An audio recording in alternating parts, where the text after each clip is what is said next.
வணக்கம். மாலை நேர செய்திகள். முதலில் தலைப்புச் செய்திகள். தேர்தல் களத்தில் இதுவரை 27 கட்டுப்பணம். தேர்தலில் போட்டியிடும் மற்றுமொரு தமிழன். இலங்கை கைதி தமிழக சிறைச்சாலையிலிருந்து தப்பியோட்டம். கடைசி நேரத்தில் நாமல் பின்வாங்குவார். எஸ்பி ஆரூடம்.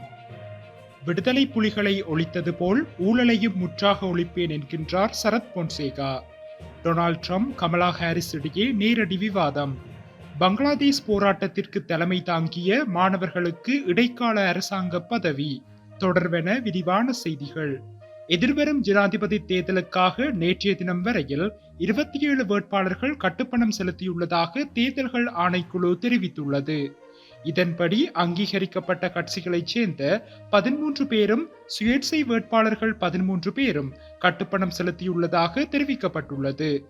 அதே நேரம் ஜனாதிபதி தேர்தலில் போட்டியிடும் ஒவ்வொரு வேட்பாளருக்காகவும் மேலதிகமாக 200 மில்லியன் ரூபாய் நிதியை செலவிட நேரிட்டுள்ளதாக தேர்தல்கள் ஆணையாளர் நாயகம் சமன் ஸ்ரீ ரட்நாயக்க தெரிவித்துள்ளார். தேர்தல்கள் ஆணைக்குழுவில் நேற்று இடம்பெற்ற கலந்துரையாடல் ஒன்றின் போதே அவர் இதனை தெரிவித்துள்ளார். இதன்படி மேலதிகமாக செலவிடுவதற்காக பொதுமக்களின் நிதியே பயன்படுத்தப்படுவதாக அவர் சுட்டிக்காட்டியுள்ளார். அதே நேரம் அரச சொத்துக்களை அனாவசியமாக பயன்படுத்தும் பல சந்தர்ப்பங்களும் காணப்படுவதாக தேர்தல்கள் ஆணையாளர் நாயகம் சமன் ஸ்ரீ ரட்நாயக்க தெரிவித்துள்ளார். அத்துடன் ஜனாதிபதி தேர்தல் அஞ்சல் மூல வாக்களிப்புக்காக விண்ணப்பங்களை சமர்ப்பிப்பதற்கான கால அவகாசம் நேற்று நள்ளிரவுடன் நிறைவடைந்துள்ளது.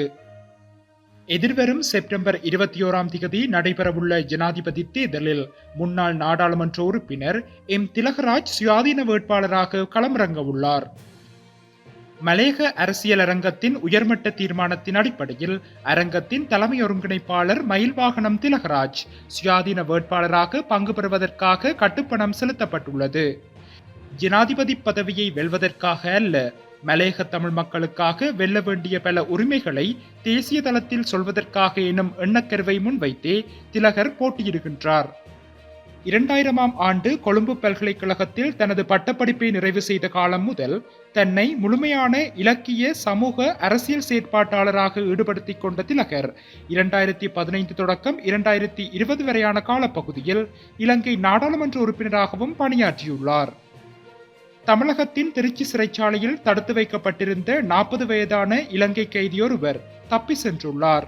சிறைச்சாலையில் தடுத்து வைக்கப்பட்டிருந்த இலங்கையர் தப்பி சென்றிருந்த நிலையில் மீண்டும் கைது செய்யப்பட்டதை அடுத்து நேற்றைய தினம் விசேட சோதனை நடவடிக்கைகள் முன்னெடுக்கப்பட்டு பாதுகாப்பு பலப்படுத்தப்பட்டுள்ளது. இதன்போது சிறைச்சாலையில் சில கையடக்க தொலைபேசிகளும் மீட்கப்பட்டுள்ளதாக தெரிவிக்கப்படுகின்றது. ஜனாதிபதி தேர்தல் சமரிலிருந்து நாமல் ராஜபக்ஷ கடைசி நேரத்தில் பின்வாங்கக்கூடும் என்று நாடாளுமன்ற உறுப்பினர் எஸ்பி திசாநாயக்க தெரிவித்துள்ளார். பிரதான கட்சிகளுடன் பேரம் பேசுவதற்காகவே நாமல் ராஜபக்ஷ வேட்பாளராக அறிவிக்கப்பட்டுள்ளார் எனவும் அவர் சுட்டிக்காட்டியுள்ளார். ஜனாதிபதி தேர்தலில் நாமல் போட்டியிட மாட்டார். அவர் போட்டியிடுவது மஹிந்த ராஜபக்ஷவுக்கும் நல்லது அல்ல. சஜித் மற்றும் ரணிலுடன் பேரம் பேசி ஆதரவை வழங்குவதற்காகவே நாமல் வேட்பாளராக பெயரிடப்பட்டுள்ளார் என நினைக்கின்றேன். சிலவேளை நாமல் ராஜபக்ஷ போட்டியிட்டால் கூட அவருக்கு 5வது இடம்தான் கிட்டும். முதல் இடம் ஜனாதிபதி ரணிலுக்கு, 2வது இடம் சஜித்துக்கு, 3வது இடம் அனுரவுக்கு கிடைக்கப்பெறும் எனவும் எஸ்பி திசாநாயக்க தெரிவித்துள்ளார். தமிழீழ விடுதலை புலிகள் அமைப்பை அளித்தது போல தான் ஆட்சிக்கு வந்தால் நாட்டிலிருந்து லஞ்சம் மற்றும் ஊழலையும் முற்றாக ஒழிப்பேன் என ஃபீல்ட் மார்ஷல் சரத் பொன்சேகா தெரிவித்துள்ளார். ஜனாதிபதி தேர்தலில் சுயேட்சை வேட்பாளராக களமிறங்கியுள்ள ஃபீல்ட் மார்ஷல் சரத் பொன்சேகா இன்று ஐக்கிய மக்கள் சக்தியின் தவிசாளர் பதவி மற்றும் கட்சியின் களனி அமைப்பாளர் பதவிகளிலிருந்து வெளியேறியுள்ளார். நான் சுயாதீன வேட்பாளராக எதிர்வரும் ஜனாதிபதி தேர்தலில் களமிறங்கியுள்ளேன். இந்நாட்டின் கட்சி அரசியல் என்பது ஊழல் மோசடிகளால் நிரம்பியுள்ளது என்பதை நான் பல தடவைகள் கூறியுள்ளேன். கட்சி அரசியல் என்பது ஜனநாயக ரீதியாக இருக்க வேண்டும். ஆனால் எமது நாட்டில் மோசடியாளர்கள் தான் கட்சிகளை வழிநடத்தி செல்கின்றார்கள். இந்த கட்சிகளில் உள்ள பெரும்பாலானோரும் மோசடியாளர்களாகத்தான் இருக்கின்றார்கள். ஏனைய உறுப்பினர்களுக்கு நாட்டை வழிநடத்தும் அளவுக்கு போதிய அறிவும் தெளிவும் திட்டங்களும் கிடையாது. நான் ஐக்கிய மக்கள் சக்தியின் அனைத்து பொறுப்புகளிலிருந்தும் இன்று விலகியுள்ளேன். எனினும் எனக்கு வாக்களித்து நாடாளுமன்றத்துக்கு அனுப்பிய களனி மக்களுக்காக தொடர்ந்தும் சேவை செய்ய தயாராக உள்ளேன் எனவும் தெரிவித்துள்ளார். அமெரிக்காவில் எதிர்வரும் ஜனாதிபதி தேர்தலில் ஜனநாயக கட்சியின் சார்பில் கமலா ஹாரிஸும் குடியரசுக் கட்சியின் சார்பில் முன்னாள் அதிபர் டொனால்ட் ட்ரம்பும் போட்டியிடுவது நாம் அறிந்ததே. இந்நிலையில் டொனால்ட் ட்ரம்ப் கமலா ஹாரிஸ் இடையே நேரடி விவாத நிகழ்ச்சி அடுத்த மாதம் 10ஆம் தேதி நடைபெறவுள்ளது. இது குறித்து டொனால்ட் ட்ரம்ப் கூறும்போது, விவாதங்களை நடத்துவது மிகவும் முக்கியம் என்று நான் நினைக்கின்றேன். நான் விவாதங்களை எதிர்நோக்குகின்றேன், ஏனென்றால் நமது சாதனை நேராக மக்களை சென்றடைய வேண்டும் என்று நினைக்கின்றேன் என்று தெரிவித்துள்ளார். மேலும் அமெரிக்க ஜனாதிபதி தேர்தல் தொடர்பாக புதிதாக கருத்து கணிப்பு நடாத்தப்பட்டது.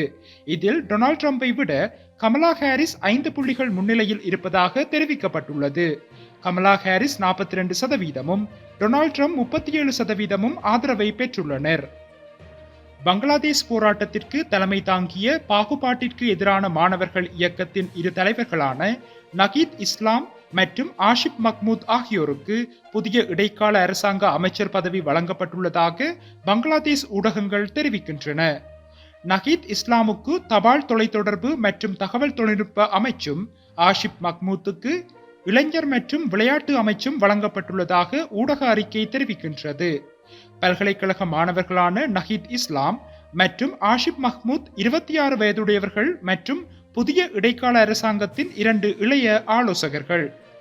மேலும் பங்களாதேஷின் புதிய இடைக்கால அரசாங்கத்தின் பிரதான ஆலோசகராக பதவி பிரமாணம் செய்து கொண்ட கலாநிதி முகமது யூனுஸ் புதிய அமைச்சரவையின் தலைவராக இருப்பார் என பங்களாதேஷ் ஊடகங்கள் தெரிவிக்கின்றன.